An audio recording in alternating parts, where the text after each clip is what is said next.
당신 1984년 마포 방직공장의 한미경 기억나죠? 강태수의 얼굴이 하얗게 질렸다. 술잔이 그의 손끝에서 떨어졌다. 그 한미경 제 언니예요. 정아가 자리에서 벌떡 일어났다. 엄마, 그게 무슨 말씀이세요? 내 시아버지가 내 이모를 버렸어. 오키의 목소리는 떨리고 울음이 섞였다. 임신했던 내 언니를 버려서 사산했고, 그리고 언니는 죽었어. 그게 당신이 만든 결과예요. 민호가 아버지를 붙잡았다. 아버지, 이게 사실입니까? 미안하다. 미안하다.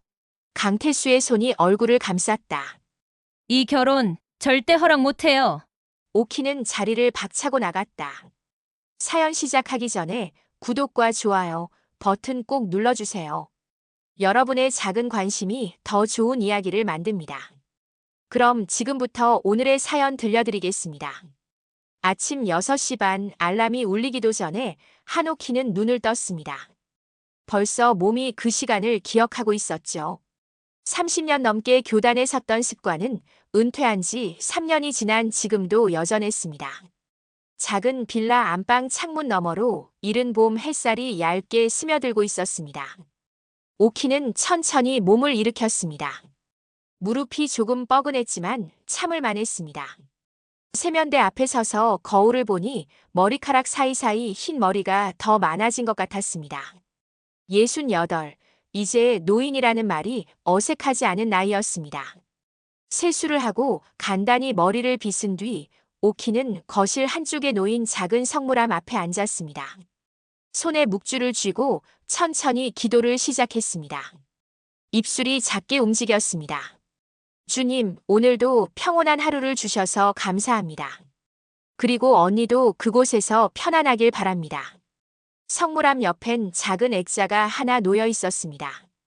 흑백 사진 속 젊은 여인이 수줍게 웃고 있었습니다. 한미경, 오키의 언니였습니다. 사진 속 언니는 20대 중반쯤 되어 보였습니다. 꽃무늬 블라우스를 입고 살짝 고개를 기울인 채 환하게 웃고 있었습니다. 그 웃음이 지금도 선명했습니다. 오키는 사진 속 언니를 바라보며 나지막이 말을 건넸습니다. 언니, 오늘도 잘 지내고 있지? 대답은 없었지만 오키는 괜찮았습니다. 이렇게 말을 거는 것만으로도 언니가 곁에 있는 것 같았으니까요. 기도를 마치고 나니 7시가 조금 넘었습니다. 부엌으로 들어가 물을 끓이고 냉장고에서 어제 끓여둔 된장찌개를 꺼내 냄비에 데웠습니다. 밥을 푸고 김치 한 접시를 꺼내 상을 차렸습니다. 혼자 사는 집이라 상은 언제나 소박했습니다.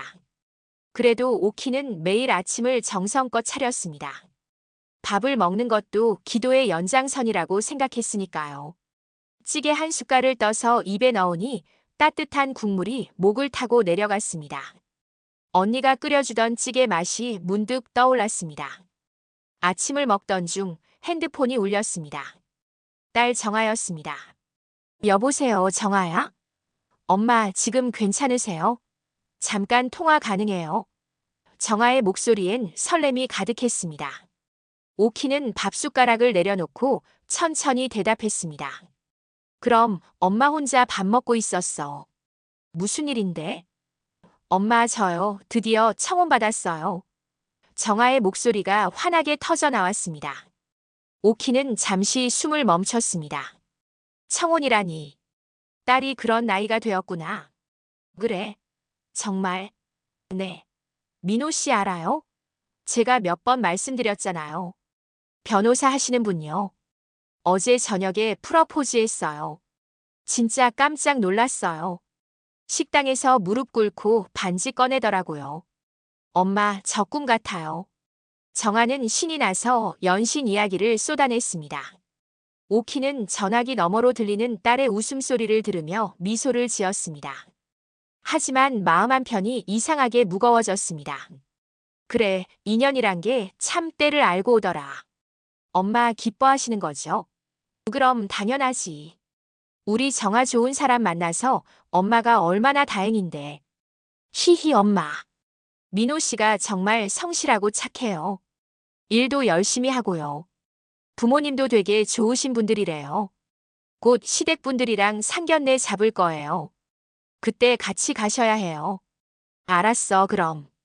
날짜 정해지면 미리 알려줘. 네, 엄마. 그럼 저 회사 가봐야 해서 끊을게요. 사랑해요. 또 통화를 끊은 뒤 오키는 다시 밥상 앞에 앉았습니다. 하지만 밥맛이 나지 않았습니다. 찌개도 김치도 목으로 넘어가지 않았습니다. 점심때쯤 오키는 가까운 성당에 나갔습니다. 평일 미사에 참례하기 위해서였습니다.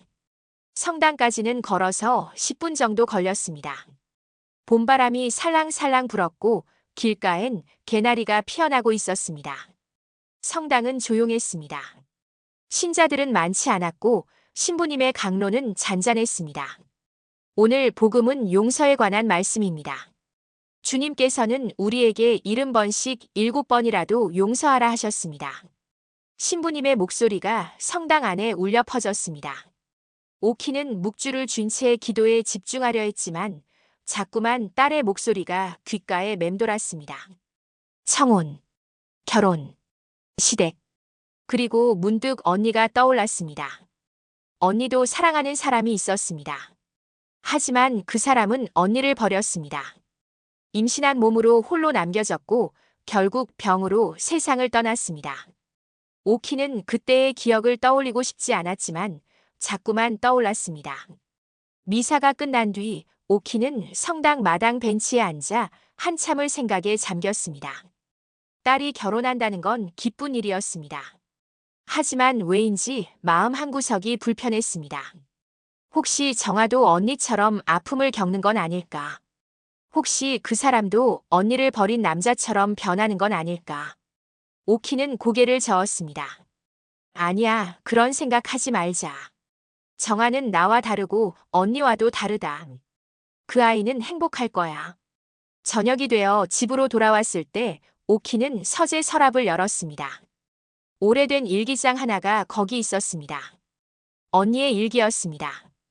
표지는 낡았고 페이지는 누렇게 발해 있었습니다. 오키는 표지를 쓰다듬었습니다. 그리고 한 페이지를 펼쳤습니다. 태수야, 너를 믿었어. 그런데 왜 떠났니? 나는 내가 돌아올 거라고 믿었는데. 글씨가 흔들려 있었습니다. 오키는 눈을 감았습니다. 가슴이 먹먹했습니다. 밤이 깊었습니다. 오키는 침대에 누웠지만 잠이 오지 않았습니다. 딸의 결혼 소식이 기쁘면서도 마음 한편이 서늘했습니다. 과거는 묻어두었다고 생각했는데 오늘따라 유난히 언니가 그리웠습니다. 언니, 우리 정아는 행복할 수 있을까? 작게 중얼거렸지만 대답은 없었습니다. 창밖엔 달빛이 고요히 내려앉고 있었습니다. 오키는 천장을 바라보며 눈을 감았습니다. 언니의 얼굴이 어렴풋이 떠올랐습니다. 상견례 날짜가 잡혔습니다. 남산 근처 한정식 집이었습니다. 정아가 직접 예약했다며 자랑스럽게 말했습니다. 엄마, 거기 음식 진짜 맛있대요. 민호 씨 아버님이 추천하신 곳이래요. 오키는 고개를 끄덕였지만 마음이 편하지 않았습니다. 처음 보는 사람들 앞에 나서는 건 언제나 조심스러웠습니다. 더군다나 딸의 시댁 식구들이라니. 오키는 며칠 전부터 옷장을 열고 닫으며 무엇을 입을까 고민했습니다. 상견례 당일 오키는 검은색 정장에 흰색 블라우스를 입었습니다. 거울 앞에 서서 머리를 단정히 빗고 입술에 연한 립스틱을 발랐습니다. 정아가 차를 몰고 왔습니다. 엄마, 오늘 되게 예쁘세요. 그래? 괜찮니? 네, 완벽해요. 가요. 차는 남산 방향으로 달렸습니다. 창밖 풍경을 보며 오키는 가슴이 두근거렸습니다. 긴장 때문인지 아니면 다른 이유 때문인지 알 수 없었습니다. 식당에 도착하니 이미 예비 사돈 쪽 가족이 와 있었습니다. 정아가 먼저 들어가며 인사했습니다. 안녕하세요. 오키도 따라 들어갔습니다. 방은 넓고 깔끔했습니다. 한쪽엔 병풍이 세워져 있고 테이블 위엔 정갈한 그릇들이 놓여 있었습니다. 오키는 자리에 앉기 전 먼저 인사를 올렸습니다. 처음 뵙겠습니다. 정아 어머니 한오키입니다. 그때였습니다. 맞은편에 앉아있던 남자가 천천히 자리에서 일어났습니다. 처음 뵙겠습니다. 강태수라고 합니다. 그 목소리를 듣는 순간 오키의 온몸이 얼어붙었습니다. 심장이 쿵하고 내려앉는 느낌이었습니다. 강태수. 그 이름. 그 목소리. 오키는 천천히 고개를 들어 남자를 바라봤습니다. 눈앞의 남자는 70줄로 보였습니다. 회색 정장을 단정히 차려입고 머리는 반백이었습니다. 얼굴엔 주름이 자글자글했지만 그 눈매, 그 입꼬리는 여전했습니다. 40년이 지났지만 오키는 그 얼굴을 잊을 수가 없었습니다.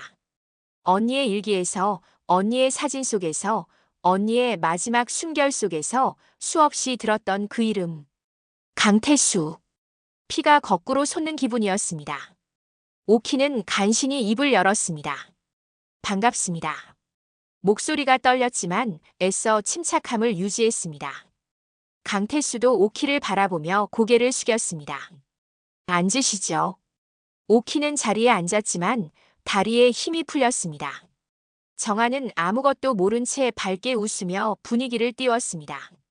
오늘 이렇게 뵙게 되어서 정말 영광이에요. 음식이 나오기 시작했습니다. 전체 요리부터 찌개, 구이, 찜까지 차례대로 나왔습니다. 강태수의 부인으로 보이는 여인이 말을 건넸습니다. 사돈 어른, 정아가 정말 착하고 예쁘더라고요. 저희 민호가 복이 많네요. 아니에요. 저희 정아가 좋은 분을 만났습니다. 오키는 최대한 예의를 갖춰 대답했지만 마음은 전혀 그곳에 없었습니다. 강태수는 조용히 술잔을 들었습니다. 사돈 어르신 한잔 하시죠. 감사합니다. 오키는 술잔을 받았습니다. 술은 목으로 넘어가지 않았습니다. 강태수가 넌지시 말을 건넸습니다. 사돈 어르신, 마포 쪽에 사신 적 있으세요? 제가 젊었을 때 그쪽에서 일했거든요. 왠지 낯이 익은 것 같아서요. 오키의 손이 미세하게 떨렸습니다. 마포. 그곳은 언니가 살던 곳이었습니다. 언니가 강태수를 만났던 곳이었습니다. 오키는 천천히 숨을 고르며 대답했습니다. 글쎄요, 오래전 일이라 잘 기억이 나지 않네요. 강태수는 잠시 오키를 뚫어지게 바라봤습니다.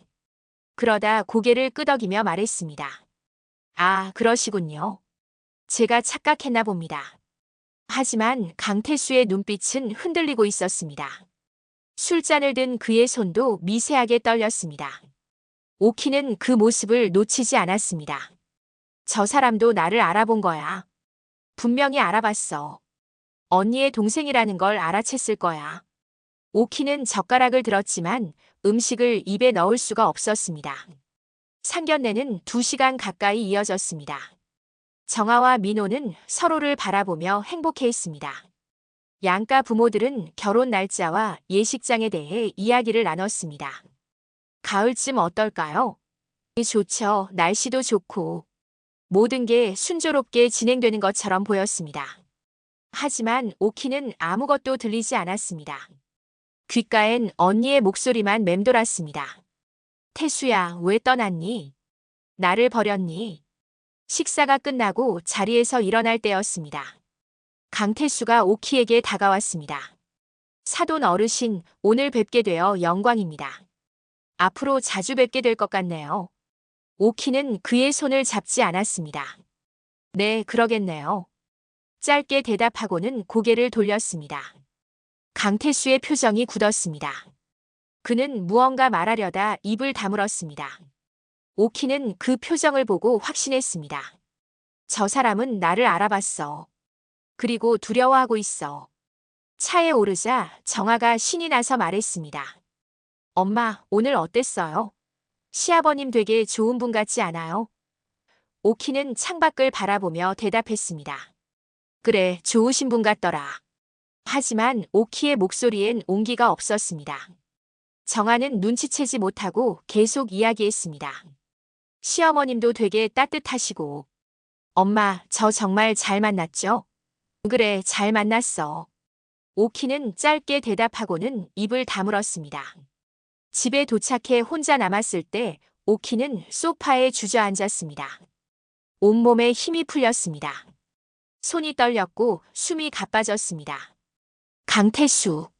그 이름이 머릿속을 맴돌았습니다.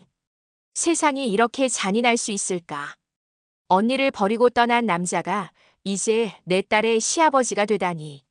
오키는 두 손으로 얼굴을 감쌌습니다. 눈물이 흘러내렸습니다. 언니, 세상은 이렇게 잔인하게 다시 돌려놓는구나. 그날 밤 오키는 잠을 이룰 수 없었습니다. 침대에 누워서도 눈을 감을 수가 없었습니다. 강태수의 얼굴이 자꾸만 떠올랐습니다. 그 떨리던 눈빛, 그 흔들리던 손, 그 굳어버린 표정. 저 사람은 알고 있어. 자기가 저지른 죄를 알고 있어. 그런데 왜 모르는 척하는 거지? 왜 태어난 척하는 거지? 밤이 깊어갔습니다. 오키는 성물함 앞에 앉아 기도를 올렸습니다. 하지만 기도가 되지 않았습니다. 입술은 움직였지만 마음은 분노로 가득했습니다. 용서하라는 주님의 말씀이 떠올랐지만 지금은 용서할 수 없었습니다. 오키는 언니의 사진을 바라봤습니다. 사진 속 언니는 여전히 환하게 웃고 있었습니다.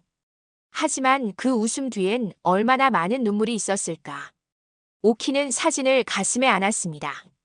언니, 미안해. 나 어떻게 해야 할지 모르겠어.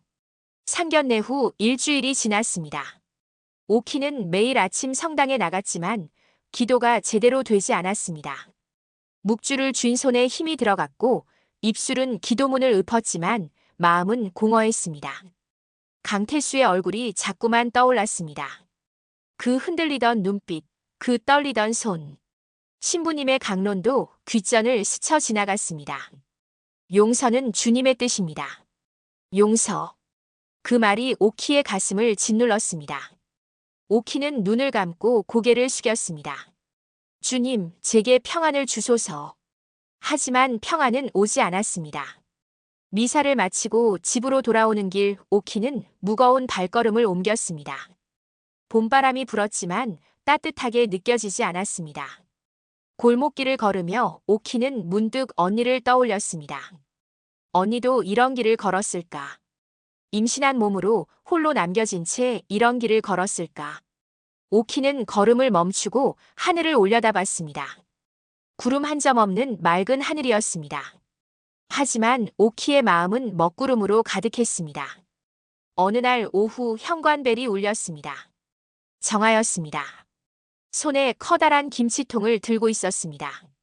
엄마, 시어머님이 직접 담그신 김치래요. 저희한테도 주시고 엄마한테도 드리래요. 맛 좀 보래요. 정아는 환하게 웃으며 김치통을 내밀었습니다. 오키는 김치통을 받아들고 부엌으로 향했습니다. 그래, 고맙다고 전해드려라. 네, 엄마. 시어머님이 진짜 착하세요. 저한테도 엄청 잘해주시고, 요리도 잘하시고, 말씀도 부드러우시고. 정아는 한참 동안 시어머니 칭찬을 늘어놓았습니다. 오키는 고개를 끄덕이며 들었지만 마음 한편이 불편했습니다. 엄마, 진짜 복받은 것 같아요. 이렇게 좋은 시댁을 만나다니. 그래, 좋으시면 다행이다. 엄마도 김치 드셔보세요. 진짜 맛있어요. 저 어제 먹었는데 감동했어요. 정아는 밝게 웃으며 집을 나섰습니다. 엄마, 저 회사 가볼게요. 사랑해요. 정아가 돌아간 뒤 오키는 김치통을 식탁 위에 올려놓았습니다.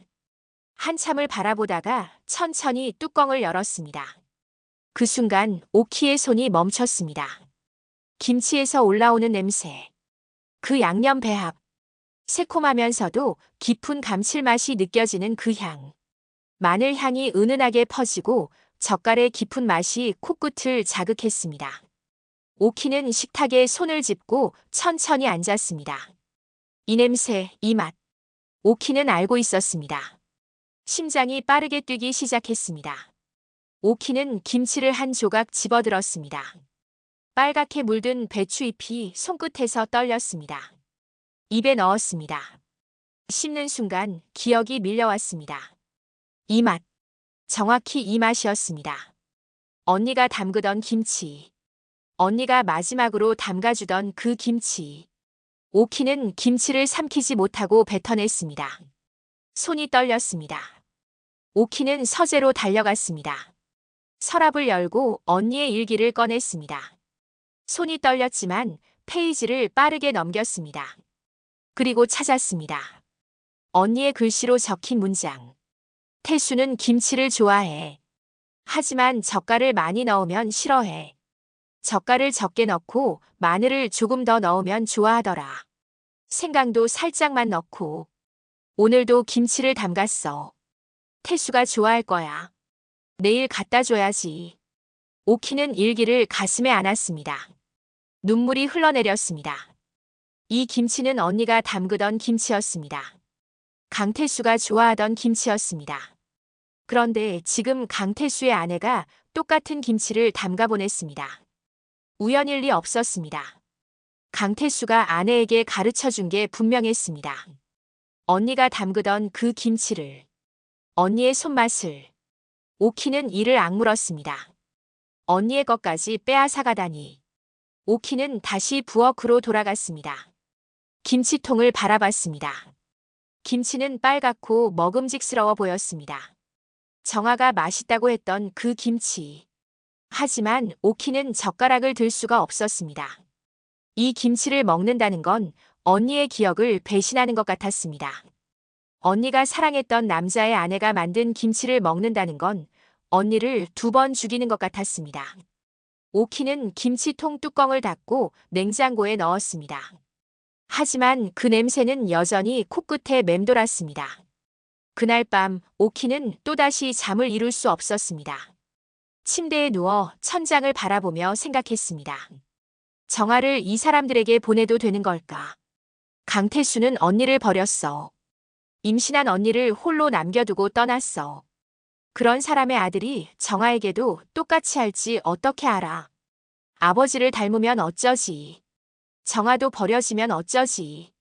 오키는 이불을 움켜쥐었습니다. 아니야, 민호는 다를 거야. 아버지와 아들은 다르니까. 하지만 불안은 가시지 않았습니다. 오키는 벌떡 일어나 거실로 나갔습니다. 성물함 앞에 앉아 묵주를 쥐었습니다. 기도를 시작했지만 입에서 나오는 건 기도가 아니었습니다. 언니, 내가 어떻게 해야 해? 정아를 그 사람 아들에게 보내도 되는 거야? 언니라면 어떻게 했을까? 대답은 없었습니다. 언니의 사진은 조용히 오키를 바라보고 있을 뿐이었습니다. 며칠 뒤 오키는 오래된 사진첩을 꺼냈습니다. 서재 깊숙한 곳에 숨겨두었던 사진첩이었습니다. 먼지가 수북이 쌓여 있었습니다. 오키는 천천히 먼지를 털어내고 사진첩을 펼쳤습니다. 페이지를 넘기며 오키는 과거를 되돌아봤습니다. 어린 시절 언니와 함께 찍은 사진, 언니가 공장에서 일하던 시절 사진, 그리고 언니가 마지막으로 웃던 사진. 한 장 한 장 넘길 때마다 가슴이 아팠습니다. 오키는 한 장의 사진 앞에서 손을 멈췄습니다. 흑백 사진이었습니다. 공장 근처에서 찍은 사진이었습니다. 언니가 환하게 웃고 있었고 그 옆에 한 남자가 서 있었습니다. 정장을 입고 머리를 단정히 빗은 젊은 남자. 강태수였습니다. 사진 속 강태수는 언니를 바라보며 웃고 있었습니다. 그 웃음이 진심처럼 보였습니다. 하지만 오키는 알고 있었습니다. 그 웃음 뒤에 무엇이 있었는지, 그 웃음이 얼마나 허무하게 사라졌는지. 오키는 사진을 꺼내 들었습니다. 사진 뒷면엔 언니의 글씨로 날짜가 적혀 있었습니다. 1983년 5월 태수와 함께. 40년도 더 된 사진이었습니다. 오키는 사진을 바라보며 중얼거렸습니다. 언니, 그때 너는 행복했니? 아니면 이미 알고 있었니? 이 사람이 너를 버릴 거라는 걸. 사진 속 언니는 대답하지 않았습니다. 그저 웃고 있을 뿐이었습니다. 그 웃음이 너무나 슬퍼 보였습니다. 사진을 들여다보던 오키는 문득 무언가 떠올랐습니다. 언니가 남긴 것들 중 아직 확인하지 못한 게 있었습니다.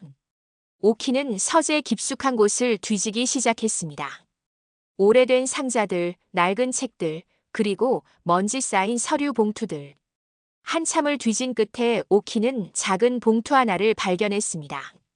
갈색으로 변색된 봉투였습니다. 봉투 겉면엔 언니의 글씨로 미경이라고 적혀 있었습니다. 오키는 떨리는 손으로 봉투를 열었습니다. 안에는 몇 장의 서류가 들어 있었습니다. 병원 진료 기록지, 약 처방전, 그리고 산부인과 진료 확인서.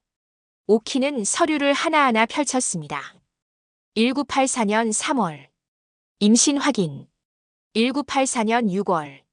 정기검진. 1984년 10월. 조산 위험 경고. 1984년 12월. 사산. 오키의 손이 멈췄습니다. 사산. 그 두 글자가 서류 위에 선명하게 찍혀 있었습니다. 오키는 서류를 떨어뜨릴 뻔했습니다. 언니는 아이를 잃었습니다. 임신 내내 홀로 버티다가 결국 아이를 품에 안아보지도 못하고 잃었습니다. 오키는 눈물이 쏟아져 내렸습니다. 서류를 보는 내내 오키의 눈에선 눈물이 멈추지 않았습니다. 다음 장엔 의사의 소견서가 있었습니다. 산모의 극심한 스트레스와 영양 부족으로 인한 조산. 태아는 생존하지 못함. 산모의 건강 상태 매우 좋지 않음. 지속적인 치료 필요. 오키는 서류를 읽으며 온몸이 떨렸습니다. 언니는 혼자였습니다. 그 고통을 혼자 견뎌야 했습니다. 그 옆에 강태수는 없었습니다. 오키는 서류를 가슴에 안았습니다. 언니, 얼마나 무서웠을까? 얼마나 외로웠을까? 또 다른 서류가 있었습니다. 퇴원 확인서였습니다. 1985년 1월. 퇴원 후 자택 요양 권고. 정기적 검진 필수. 하지만 그 뒤로 병원 기록은 없었습니다. 오키는 알고 있었습니다. 언니는 병원에 다시 가지 못했습니다. 돈이 없었으니까요. 의지할 사람이 없었으니까요. 그리고 한 달 뒤인 2월, 언니는 세상을 떠났습니다. 오키는 한참을 그렇게 앉아 있었습니다. 시간이 얼마나 흘렀는지 알 수 없었습니다. 창밖은 어느새 어두워지고 있었습니다. 다음 날 아침, 오키는 결심을 했습니다. 더 이상 가만히 있을 수 없었습니다. 진실을 확인해야 했습니다. 오키는 동사무소로 향했습니다. 오래된 기록을 찾아야 했습니다. 언니의 기록. 동사무소에 도착한 오키는 민원실 직원에게 말했습니다. 오래된 서류를 좀 찾아보고 싶습니다. 어떤 서류를 찾으시는데요? 한미경. 1962년생입니다. 사망 기록을 찾고 싶어요. 직원은 고개를 끄덕이며 컴퓨터를 두드렸습니다. 잠시만요. 오래된 기록이라 시간이 좀 걸릴 수 있어요. 한참을 기다린 끝에 직원이 서류를 프린트해서 건넸습니다. 여기 있습니다. 1985년 2월에 사망 신고가 되어 있네요. 오키는 서류를 받아들었습니다. 사망 신고서. 사망 원인은 산후 합병증으로 인한 폐혈증. 신고인은 한오키. 오키 자신이었습니다. 오키는 그날을 기억했습니다. 언니가 숨을 거둔 날. 작은 병실에서 언니는 마지막 숨을 내쉬었습니다. 오키야, 미안해. 언니가 너한테 짐만 되었네. 언니, 그런 말 하지 마. 제발. 오키야, 태수한테 전해줘. 나 미련 없다고. 이제 다 잊었다고. 그게 언니의 마지막 말이었습니다. 오키는 홀로 장례를 치렀습니다. 장례식장엔 오키 혼자뿐이었습니다. 혹시 다른 기록도 볼 수 있을까요? 오키가 물었습니다. 어떤 기록을 찾으시는데요? 한미경과 관련된 모든 기록이요. 특히 1984년부터 1985년 사이의 기록이요. 직원은 다시 검색을 했습니다. 병원 기록은 여기서 확인이 안 되고요. 주민등록 변동 사항만 나오네요. 1984년에 마포구에서 은평구로 주소지가 변경되었네요. 마포에서 은평으로. 언니는 도망쳤던 겁니다. 강태수가 있던 마포를 떠나 홀로 은평의 작은 방에서 아이를 기다렸던 겁니다. 그리고 아이를 잃었습니다. 혼자서. 아무도 모르게. 오키의 손끝이 떨렸습니다. 감사합니다. 오키는 서류를 가방에 넣고 동사무소를 나왔습니다. 바람이 불었습니다. 차가운 바람이었습니다. 오키는 걸으며 생각했습니다. 강태수는 끝까지 나타나지 않았구나. 언니가 임신했을 때도, 언니가 아이를 잃었을 때도, 언니가 죽어갈 때도 그는 없었구나. 오키의 가슴에 분노가 치밀어 올랐습니다. 어떻게 그럴 수 있지? 어떻게 사람이 그럴 수 있지? 집으로 돌아온 오키는 서류를 식탁 위에 펼쳐 놓았습니다. 병원 기록, 사망신고서, 주소 변경 기록. 언니의 삶이 이 서류 몇 장에 담겨 있었습니다. 짧고 슬픈 삶이었습니다. 오키는 서류를 바라보며 눈물을 흘렸습니다. 창밖으론 봄비가 내리기 시작했습니다. 빗소리가 창문을 두드렸습니다. 물방울이 유리창을 타고 흘러내렸습니다. 그날 밤 오키는 언니에게 편지를 썼습니다. 편지를 쓸 사람은 이미 세상에 없었지만 오키는 써야 했습니다. 언니, 오늘 너의 기록을 찾아봤어. 내가 얼마나 힘들었는지 조금은 알 것 같아. 혼자 병원을 다니고 혼자 아이를 잃고 혼자 죽어갔구나. 그 옆에 그 사람은 없었어. 끝까지 없었어. 언니 미안해. 내가 더 일찍 알았더라면. 내가 더 많이 도와줬더라면. 언니가 그렇게 혼자 죽지 않았을 텐데. 편지를 쓰는 내내 눈물이 멈추지 않았습니다. 오키는 편지를 접어 언니의 사진 옆에 두었습니다. 그리고 성물함 앞에 앉아 기도를 올렸습니다. 주님, 언니를 용서해 주소서. 그리고 저에게도 힘을 주소서. 제가 무엇을 해야 할지 알려주소서. 기도가 끝난 뒤에도 오키는 한참을 그렇게 앉아 있었습니다. 묵주알을 하나하나 넘기며 언니를 떠올렸습니다. 며칠 뒤 핸드폰이 울렸습니다. 정아였습니다. 엄마, 이번 주말에 시댁에서 식사하래요. 민호 씨 부모님이 엄마를 다시 뵙고 싶대요. 같이 가실래요? 오키는 잠시 망설였습니다. 강태수를 다시 봐야 한다는 생각에 가슴이 답답했습니다.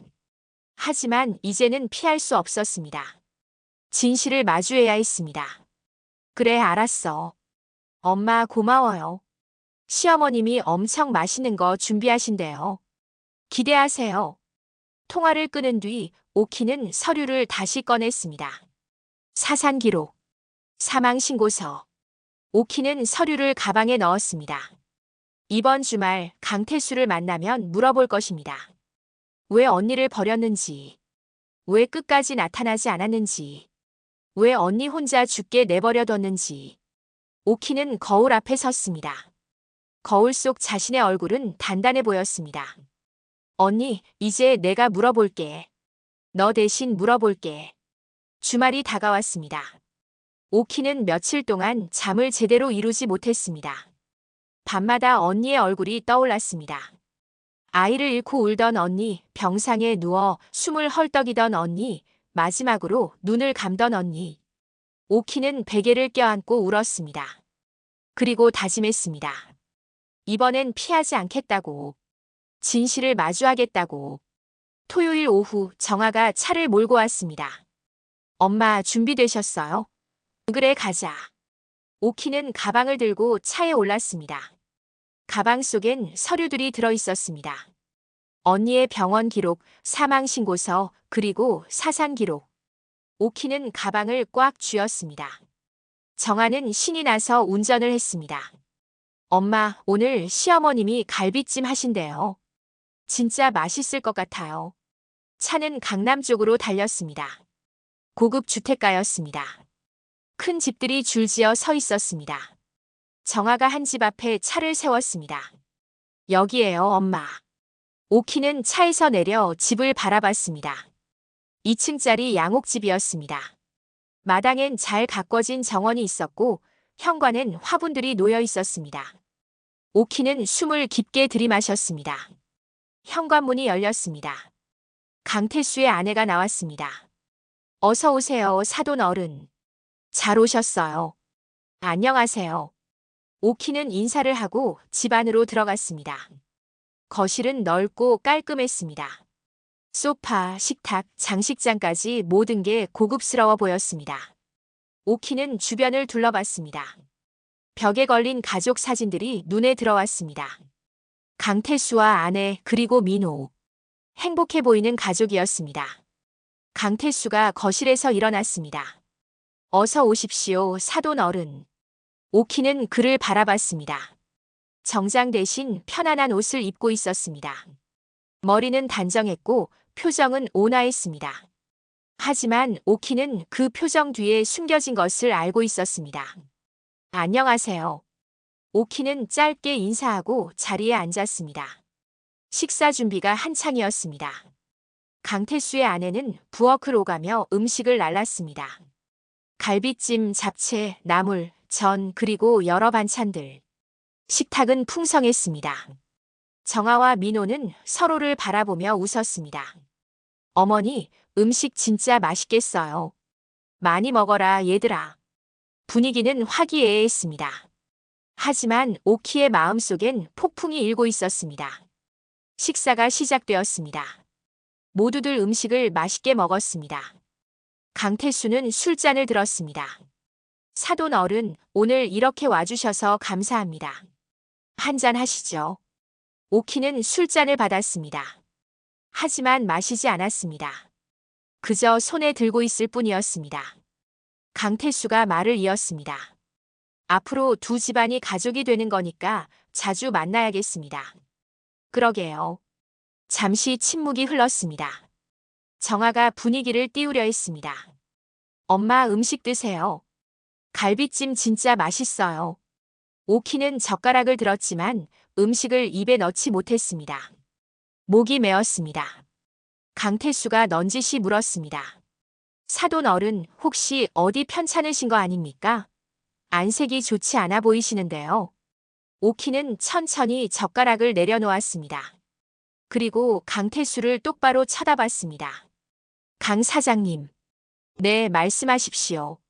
강 사장님, 1984년에 마포 방직 공장 다니신 적 있으시죠? 그 순간 식탁의 분위기가 굳었습니다. 강태수의 얼굴이 하얗게 변했습니다. 예. 그때 일한 적 있습니다만. 그때 제 언니 한미경 기억나세요? 정적이 흘렀습니다. 강태수의 손이 떨렸습니다. 술잔이 흔들렸습니다. 정아가 어머니를 바라봤습니다. 엄마, 언니라니. 무슨 말씀이세요? 오키는 정아를 보지 않고 강태수만 바라봤습니다. 한미경. 당신이 사랑한다고 했던 여자. 임신시키고 버린 여자. 기억나시죠? 강태수는 입을 열지 못했습니다. 그의 아내가 놀란 얼굴로 남편을 쳐다봤습니다. 여보, 이게 무슨 말이에요? 민호가 자리에서 벌떡 일어났습니다. 아버지, 대체 무슨 일입니까? 강태수는 고개를 숙였습니다. 아무 말도 하지 못했습니다. 오키는 계속 말했습니다. 제 언니는 당신을 믿었어요. 당신과 결혼할 거라고 믿었어요. 그런데 당신은 떠났죠. 오키의 목소리가 떨렸습니다. 눈에는 눈물이 고였습니다. 언니는 혼자 아이를 낳으려고 했어요. 하지만 아이는 죽었어요. 사산이었어요. 그리고 언니도 한 달 뒤에 죽었어요. 산후합병증으로. 혼자서. 아무도 없이. 정아가 입을 막았습니다. 엄마, 설마. 그래, 그 사람은 내 시아버지에게 버려진 여인이야. 그리고 죽었어.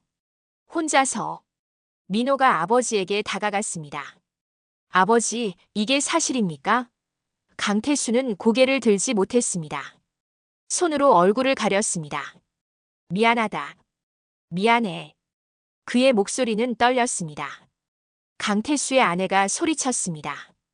당신, 이게 대체 무슨 일이에요? 설명 좀 해봐요. 강태수는 대답하지 못했습니다. 그저 고개를 숙이고 있을 뿐이었습니다. 오키는 가방에서 서류를 꺼냈습니다. 떨리는 손으로 식탁 위에 펼쳤습니다. 병원 기록, 사산 확인서, 사망 신고서. 이게 증거예요.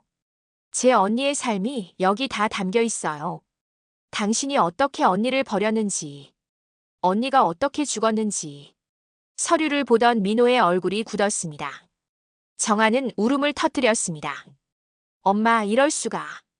오키는 자리에서 일어났습니다. 저는 이 결혼을 허락할 수 없어요. 제 딸을 이런 사람의 아들에게 보낼 수 없어요. 장모님. 민호가 오키를 불렀습니다. 저는 아버지가 아닙니다. 저는 다릅니다. 어떻게 믿죠? 피는 속일 수 없어요. 오키는 가방을 들고 현관으로 향했습니다. 정아가 따라왔습니다. 엄마, 잠깐만요. 엄마. 오키는 문을 열고 밖으로 나갔습니다. 정아가 뒤따라 나왔습니다. 엄마, 제발요. 민호 씨는 달라요. 민호 씨는 절 사랑해요. 정아야, 넌 몰라. 넌 언니가 얼마나 아팠는지 몰라. 엄마, 저도 아파요. 지금 제 마음이 얼마나 아픈지 아세요? 정아는 울면서 말했습니다. 오키는 딸을 안았습니다. 두 사람은 그렇게 한참을 서 있었습니다. 저녁 하늘은 어두워지고 있었습니다. 오키는 딸의 등을 쓰다듬었습니다. 미안해, 정아야. 엄마가 미안해. 정아는 어머니의 품에서 울었습니다. 집 안에선 강태수의 목소리가 들렸습니다. 아내와 아들에게 무언가 설명하는 목소리였습니다. 하지만 오키는 듣고 싶지 않았습니다. 그저 딸을 안고 서 있을 뿐이었습니다. 그날 밤 오키는 잠을 이룰 수 없었습니다. 정아를 집까지 데려다주고 돌아온 뒤 오키는 소파에 앉아 멍하니 있었습니다. 오늘 일어난 일들이 머릿속을 맴돌았습니다. 강태수의 떨리는 손, 정아의 눈물, 민호의 절규. 모든 게 뒤엉켜 있었습니다. 오키는 언니의 사진을 바라봤습니다. 언니, 내가 잘한 걸까? 아니면 너무 잔인했던 걸까? 다음 날 아침 현관벨이 울렸습니다. 오키는 누가 왔을까 싶어 문을 열었습니다. 강태수였습니다. 혼자 서 있었습니다. 얼굴은 수척했고 눈은 충혈되어 있었습니다. 밤새 잠을 자지 못한 것 같았습니다. 사돈 어른, 잠깐 시간 좀 내주시겠습니까? 오키는 잠시 망설이다 문을 열어주었습니다. 들어오세요. 강태수는 조심스럽게 집 안으로 들어왔습니다. 거실 소파에 앉았습니다. 오키는 맞은편에 앉았습니다. 침묵이 흘렀습니다. 강태수는 한참 동안 입을 열지 못했습니다. 손을 떨며 말을 꺼냈습니다. 한 선생님, 어제는 죄송합니다. 죄송하다고요? 그게 다예요. 오키의 목소리는 차갑습니다. 강태수는 고개를 숙였습니다. 변명의 여지가 없습니다. 제가 미경 씨를 버린 건 사실입니다. 왜 그랬습니까?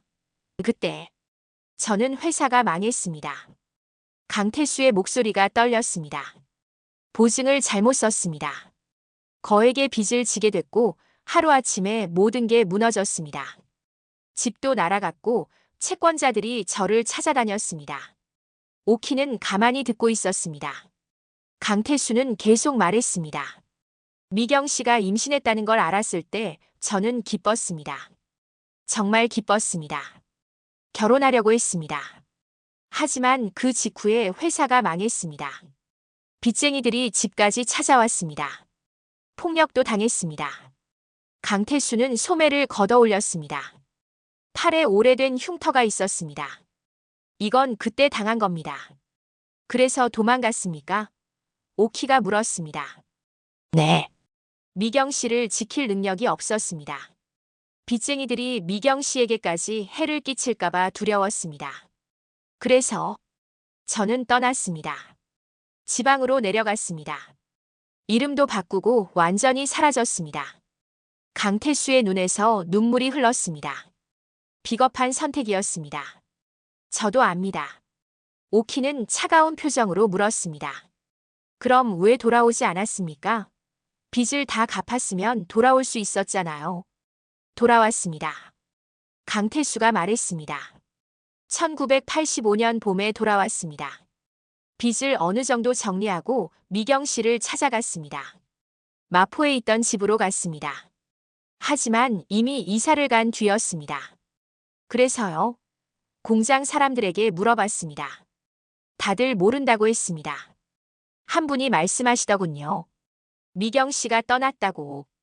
어디로 갔는지는 아무도 모른다고. 강태수는 손으로 얼굴을 가렸습니다. 저는 몇 달 동안 찾아다녔습니다. 은평, 서대문, 마포 곳곳을. 하지만 찾을 수 없었습니다. 오키는 말없이 듣고 있었습니다. 강태수는 계속 말했습니다. 1985년 여름 누군가에게 들었습니다. 미경 씨가 돌아가셨다고. 아이도 잃었다고. 저는 무너졌습니다. 제가 죽인 거나 마찬가지였습니다. 제 손으로 죽인 겁니다. 강태수는 고개를 떨구고 울었습니다. 어깨가 떨렸습니다. 오키는 가슴이 답답했습니다. 하지만 여전히 분노가 가시지 않았습니다. 그래서요? 그게 변명이 됩니까? 당신이 힘들었다고 해서 언니가 받은 고통이 사라집니까? 아닙니다. 절대 아닙니다. 강태수는 고개를 저었습니다. 저는 평생 그 죄를 지고 살았습니다. 결혼도 했고 아이도 낳았지만 단 하루도 미경 씨를 잊은 적이 없습니다. 강태수는 주머니에서 낡은 봉투 하나를 꺼냈습니다. 이걸 드리고 싶었습니다. 오키는 봉투를 받았습니다. 봉투 안엔 오래된 사진 한 장과 편지가 있었습니다. 사진은 언니와 강태수가 함께 찍은 것이었습니다. 오키가 가지고 있던 사진과 같은 날 찍은 사진 같았습니다. 편지는 언니의 글씨였습니다. 오키는 떨리는 손으로 편지를 펼쳤습니다. 태수야, 나 이제 미련 버리려고 해. 내가 왜 떠났는지 모르겠지만 아마 이유가 있었겠지. 너를 원망하지 않을게. 다만 내가 어디선가 행복하게 살았으면 좋겠어. 나는 이제 이 아이와 함께 살 거야. 혼자서도 괜찮아. 내가 살아있길 바랄게. 미경이. 오키의 눈에서 눈물이 흘렀습니다. 이 편지를 언니가 언제 썼을까? 아이를 잃기 전일까 아니면 후일까? 오키는 편지를 가슴에 안았습니다. 강태수가 말했습니다. 이 편지는 제가 미경 씨를 찾으러 갔을 때 공장 사람에게 받은 겁니다. 미경 씨가 떠나기 전에 맡겼다고 하더군요. 저에게 전해달라고. 오키는 말이 없었습니다. 강태수는 계속 말했습니다. 저는 이 편지를 받고 더 무너졌습니다. 미경 씨는 저를 용서했는데 저는 제 자신을 용서할 수 없었습니다. 그래서 평생 속죄하며 살았습니다. 제 아내에게도 미경 씨 이야기를 했습니다. 제가 지은 죄를. 제 아내는 그걸 알고도 저와 함께 해줬습니다. 그래서 김치를 담근 겁니까? 오키가 물었습니다. 언니가 담그던 그 김치를요. 강태수는 고개를 끄덕였습니다. 네. 제가 아내에게 가르쳐 줬습니다. 미경 씨가 담그던 방법을. 그렇게라도 미경 씨를 기억하고 싶었습니다. 잊고 싶지 않았습니다. 강태수는 눈물을 흘렸습니다. 한 선생님, 정말 죄송합니다. 제가 용서받을 수 없다는 걸 압니다. 오키는 한참 동안 말이 없었습니다. 분노와 슬픔이 뒤섞였습니다. 강태수의 이야기가 진실인지 거짓인지 알 수 없었습니다. 하지만 언니의 편지는 진짜였습니다. 언니의 글씨, 언니의 말투, 언니의 마음. 오키는 편지를 다시 읽었습니다. 언니는 강태수를 용서했습니다. 원망하지 않겠다고 했습니다. 한 선생님, 제발 부탁드립니다. 강태수가 고개를 숙였습니다. 제 아들 민호는 착한 아이입니다. 저와 다릅니다. 정아 양을 진심으로 사랑합니다. 제 죄 때문에 그 아이들까지 불행해지는 건 막아주십시오. 오키는 강태수를 바라봤습니다. 그의 눈엔 진심이 담겨 있었습니다. 후회와 참회가 가득했습니다. 돌아가 보십시오. 오키가 말했습니다. 생각할 시간이 필요합니다. 강태수는 고개를 숙이고 일어났습니다. 감사합니다. 시간을 주셔서 감사합니다. 강태수는 조심스럽게 집을 나갔습니다. 오키는 홀로 남았습니다. 손에는 언니의 편지가 쥐어져 있었습니다. 오키는 편지를 읽고 또 읽었습니다. 언니의 목소리가 들리는 것 같았습니다. 오키야, 용서해. 그 사람을 용서해. 강태수가 떠난 뒤 오키는 며칠 동안 집 밖으로 나가지 않았습니다. 언니의 편지를 읽고 또 읽었습니다. 편지 속 언니는 용서하고 있었습니다. 원망하지 않겠다고 했습니다. 하지만 오키는 쉽게 마음을 정할 수 없었습니다.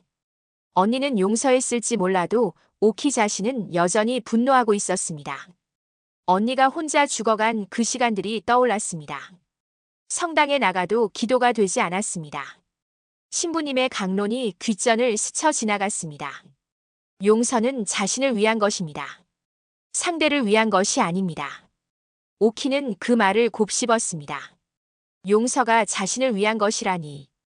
그렇다면 나는 용서하지 못하는 나 자신 때문에 괴로운 걸까?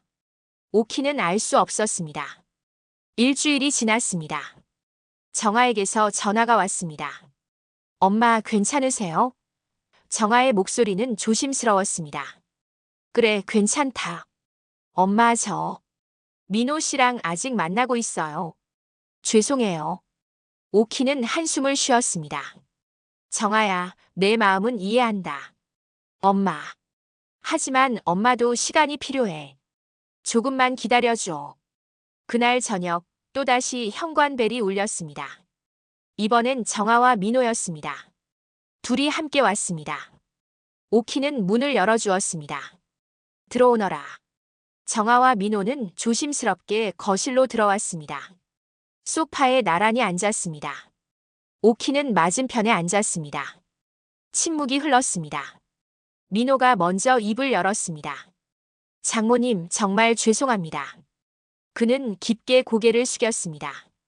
제 아버지가 저지른 일 변명의 여지가 없습니다. 민호 씨. 하지만 장모님, 저는 아버지가 아닙니다. 민호는 고개를 들어 오키를 똑바로 바라봤습니다. 저는 정아를 절대 버리지 않겠습니다. 평생 지키겠습니다. 오키는 민호를 바라봤습니다. 그의 눈빛은 진실했습니다. 떨림도 거짓도 없었습니다. 민호 씨, 그 말을 믿어야 할까요? 네, 믿어주십시오. 제 아버지가 저에게 말씀하셨습니다. 민호는 목소리를 가다듬었습니다. 아버지가 평생 도망쳤다고. 그 죄를 짊어지고 살았다고. 하지만 이제는 더 이상 도망치지 않겠다고 하셨습니다. 무슨 뜻이죠? 오키가 물었습니다. 아버지가 이모님의 이름을 기록으로 남기겠다고 하셨습니다. 아버지의 죄를, 이모님의 삶을, 그리고 그 사랑을 기록으로 남기겠다고. 민호는 가방에서 서류 봉투를 꺼냈습니다. 이것을 드리라고 하셨습니다. 오키는 봉투를 받아 열었습니다. 안에는 서류 한 장이 들어 있었습니다. 강태수가 직접 쓴 글이었습니다. 한미경 씨에게 드리는 참회문이라는 제목이었습니다. 오키는 천천히 읽기 시작했습니다. 강태수의 고백이 빼곡히 적혀 있었습니다. 어떻게 만났는지, 어떻게 사랑했는지, 왜 떠났는지, 그리고 얼마나 후회했는지. 글 끝에는 이렇게 적혀 있었습니다. 미경 씨, 당신을 버린 것은 제 인생 최대의 죄입니다. 용서를 구할 자격도 없습니다. 하지만 당신의 이름만은 이 세상에 남기고 싶습니다. 당신이 살았다는 것을, 당신이 사랑했다는 것을, 그리고 제가 당신을 잊지 않았다는 것을. 이 글을 당신의 동생분과 후손들에게 남깁니다. 강태수. 오키의 눈에서 눈물이 흘러내렸습니다. 편지를 읽는 내내 가슴이 먹먹했습니다. 정아가 어머니 곁으로 다가와 손을 잡았습니다. 엄마, 저희 결혼 취소하지 않을게요. 오키는 딸을 바라봤습니다. 정아야. 엄마, 이모님의 억울함, 우리가 지워줄게요. 민호 씨 아버지가 진심으로 사죄하셨어요. 그 죄를 우리가 같이 짊어지고 살아갈게요. 민호가 오키에게 다시 고개를 숙였습니다. 장모님, 아버지가 저에게 이런 말씀을 하셨습니다. 평생 도망쳤지만 이제는 기록으로 남기겠다고. 저도 도망치지 않겠습니다. 이모님의 이름을, 그 사랑을, 그 아픔을 기억하겠습니다. 그리고 정아를 평생 지키겠습니다. 오키는 한참 동안 아무 말도 하지 못했습니다. 마음속에서 무언가가 무너지는 것 같았습니다. 40년 동안 쌓아왔던 분노의 벽이 조금씩 허물어지고 있었습니다. 오키는 언니의 사진을 바라봤습니다. 사진 속 언니는 여전히 웃고 있었습니다. 그 웃음이 이제는 평온해 보였습니다. 민호 씨. 오키가 입을 열었습니다. 네, 장모님. 정말 우리 정아를 지킬 수 있겠어요?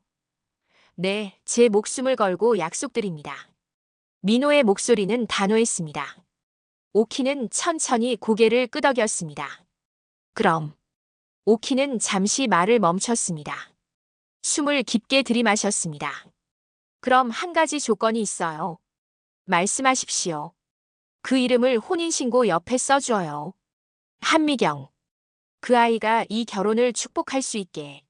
민호는 고개를 숙였습니다. 네, 반드시 그렇게 하겠습니다. 정아가 어머니를 껴안았습니다. 엄마 고마워요. 정말 고마워요. 오키는 딸을 안으며 눈물을 흘렸습니다. 그동안 꾹꾹 눌러왔던 감정들이 터져 나왔습니다. 그날 밤 세 사람은 오랫동안 이야기를 나눴습니다. 이모에 대한 이야기, 과거에 대한 이야기, 그리고 앞으로에 대한 이야기. 민호는 이모님의 삶에 대해 물었고 오키는 하나하나 이야기해줬습니다. 언니가 얼마나 따뜻한 사람이었는지, 얼마나 강한 사람이었는지. 민호는 진지하게 들었습니다. 그리고 약속했습니다. 이모님을 꼭 기억하겠습니다. 저희 아이들에게도 이 이야기를 전하겠습니다. 정아와 민호가 돌아간 뒤 오키는 홀로 남았습니다. 성물함 앞에 앉아 기도를 올렸습니다. 이번엔 기도가 되었습니다. 마음이 한결 가벼웠습니다. 주님 감사합니다. 제게 용서할 힘을 주셔서 감사합니다. 언니, 이제 됐지? 내 이름이 다시 세상에 불릴 거야. 이 아이들이 너를 기억할 거야. 오키는 언니의 사진을 쓰다듬었습니다. 사진 속 언니는 환하게 웃고 있었습니다. 그 웃음이 이제는 축복처럼 느껴졌습니다. 오키는 편지를 다시 펼쳤습니다. 언니가 강태수에게 쓴 편지. 내가 살아있길 바랄게. 언니는 끝까지 사랑했던 겁니다. 원망하지 않고 미워하지 않고. 오키는 그제야 깨달았습니다. 용서는 언니가 이미 해놓은 것이었습니다. 이제 오키 자신이 용서할 차례였습니다. 창밖엔 별이 빛나고 있었습니다. 봄밤의 바람이 조용히 불었습니다. 오키는 창문을 열고 밤하늘을 바라봤습니다. 언니, 편히 쉬어. 이제 괜찮아. 모든 게 괜찮아질 거야. 오키의 입가에 미소가 번졌습니다. 오랜만에 느껴보는 평온이었습니다. 결혼식 날짜가 잡혔습니다. 가을이었습니다. 하늘은 맑고 높았고 바람은 시원했습니다. 오키는 아침부터 분주했습니다. 검은색 한복을 꺼내 입고 거울 앞에 섰습니다. 머리를 단정히 빗고 입술에 연한 립스틱을 발랐습니다. 거울 속 자신의 얼굴을 보며 오키는 작게 미소 지었습니다.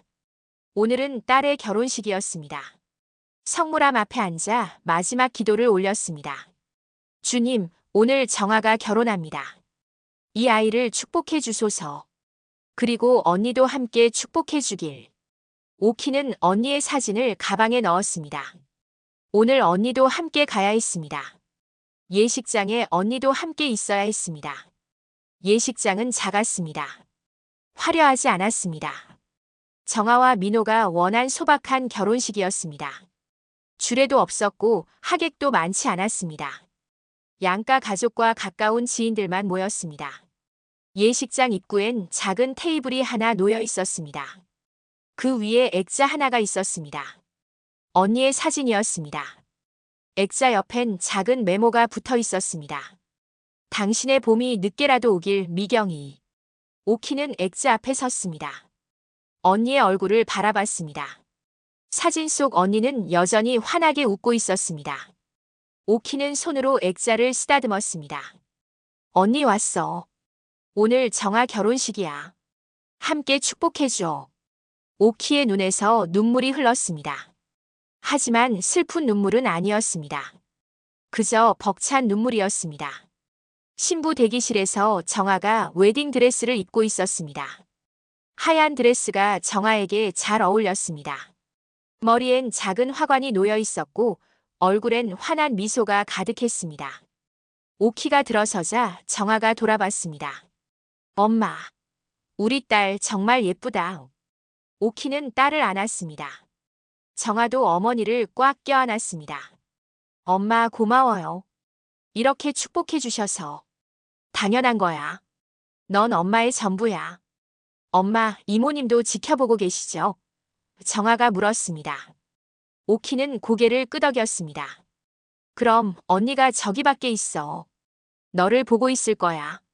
정아의 눈에도 눈물이 맺혔습니다. 이모님, 저 잘할게요. 행복할게요. 식이 시작되었습니다. 하객들이 자리에 앉았습니다. 오키는 앞자리에 앉았습니다. 옆엔 정아의 친구들이 앉아 있었습니다. 맞은편엔 강태수와 그의 아내가 앉아 있었습니다. 강태수는 오키를 보며 고개를 숙여 인사했습니다. 오키도 작게 고개를 끄덕였습니다. 더 이상 분노는 없었습니다. 그저 조용한 인정만이 있었습니다. 음악이 흐르기 시작했습니다. 신랑 민호가 먼저 입장했습니다. 정장을 단정히 차려입은 민호는 긴장한 표정이었지만 눈빛은 단단했습니다. 제단 앞에 섰습니다. 그리고 신부를 기다렸습니다. 다시 음악이 바뀌었습니다. 신부 입장 음악이었습니다. 문이 열리고 정아가 나타났습니다. 오키와 정아가 함께 걸었습니다. 정아는 어머니의 팔을 잡고 천천히 걸었습니다. 오키는 딸의 손을 꽉 잡았습니다. 버질로드는 짧았지만 오키에겐 길게 느껴졌습니다. 딸이 자라는 모든 순간들이 스쳐 지나갔습니다. 어린 시절, 학창 시절, 그리고 지금. 이제 딸이 한 남자의 아내가 되는 순간이었습니다. 제단 앞에 도착했습니다. 민호가 정아를 바라봤습니다. 오키는 딸의 손을 민호에게 건넸습니다. 우리 딸 부탁합니다. 네, 장모님. 평생 잘 모시겠습니다. 민호는 깊게 고개를 숙였습니다. 오키는 자리로 돌아갔습니다. 앉으면서 눈물을 훔쳤습니다. 혼인 서약이 시작되었습니다. 민호와 정아는 서로를 바라보며 서약했습니다. 평생 사랑하고 존중하겠습니다. 두 사람의 목소리는 떨렸지만 진실했습니다. 반지를 교환하고 서로를 껴안았습니다. 하객들이 박수를 쳤습니다. 오키도 박수를 치며 눈물을 흘렸습니다. 식이 끝난 뒤 사진 촬영이 있었습니다. 양가 가족이 모두 모였습니다. 오키와 강태수 부부 그리고 신랑 신부. 사진사가 말했습니다. 자, 모두 웃으세요. 오키는 억지로라도 웃으려 했습니다. 하지만 자연스럽게 미소가 나왔습니다. 정아가 행복해 보였으니까요. 그것만으로도 충분했습니다. 사진 촬영이 끝나고 강태수가 오키에게 다가왔습니다. 사돈 어른, 오늘 정말 감사합니다. 오키는 강태수를 바라봤습니다. 감사는요. 이렇게 기회를 주셔서 감사합니다. 제 아들에게 행복을 허락해 주셔서요. 강태수의 목소리는 떨렸습니다. 제가 미경 씨에게 해줄 수 없었던 것들을 제 아들이 정아 양에게 해주겠습니다. 오키는 잠시 말이 없었습니다. 그러다 천천히 입을 열었습니다. 강 사장님, 앞으로의 삶으로 갚으세요. 언니를 위해 기도하시고 이 아이들을 위해 좋은 아버지가 되어주세요. 그게 끝은 아니에요. 네, 그렇게 하겠습니다. 강태수는 깊게 고개를 숙였습니다. 오키는 그를 바라보다 천천히 고개를 끄덕였습니다. 피로연이 시작되었습니다.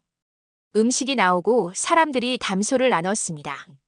오키는 구석자리에 앉아 조용히 지켜봤습니다. 정아와 민호가 하객들에게 인사를 다니는 모습이 보였습니다. 두 사람은 손을 꼭 잡고 있었습니다. 그 모습이 아름다워 보였습니다.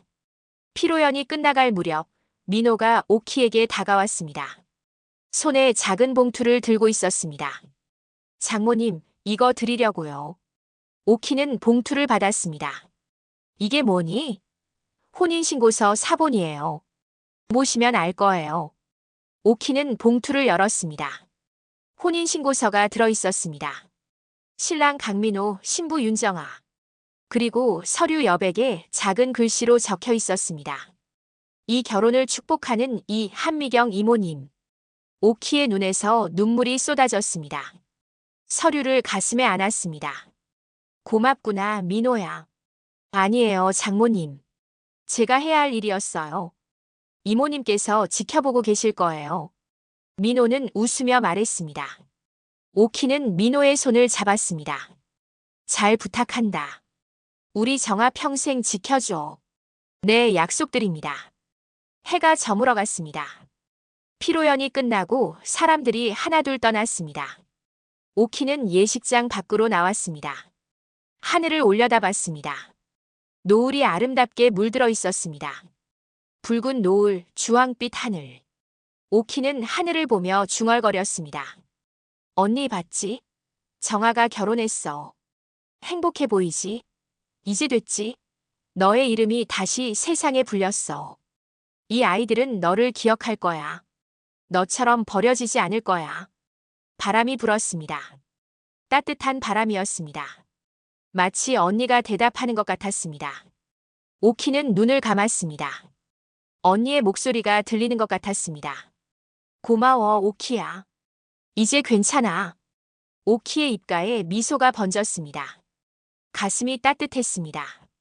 오랜만에 느껴보는 평안이었습니다. 정아와 민호가 나왔습니다. 엄마, 뭐 하세요? 아, 그냥 하늘 좀 보고 있었어. 엄마, 저희 신혼여행 다녀올게요. 건강하세요. 그래, 잘 다녀와라. 오키는 딸을 안았습니다. 민호도 인사했습니다. 장모님, 다녀오겠습니다. 그래, 조심해서 다녀와. 두 사람이 차를 타고 떠났습니다. 오키는 손을 흔들며 배웅했습니다. 차가 멀어져 갔습니다. 오키는 한참을 그렇게 서 있었습니다. 그리고 다시 하늘을 올려다봤습니다. 별이 하나둘 떠오르고 있었습니다. 오키는 작게 웃었습니다. 언니, 이제야 우리 봄이 왔다. 바람이 또 한 번 불었습니다. 오키의 한복 자락이 살랑거렸습니다.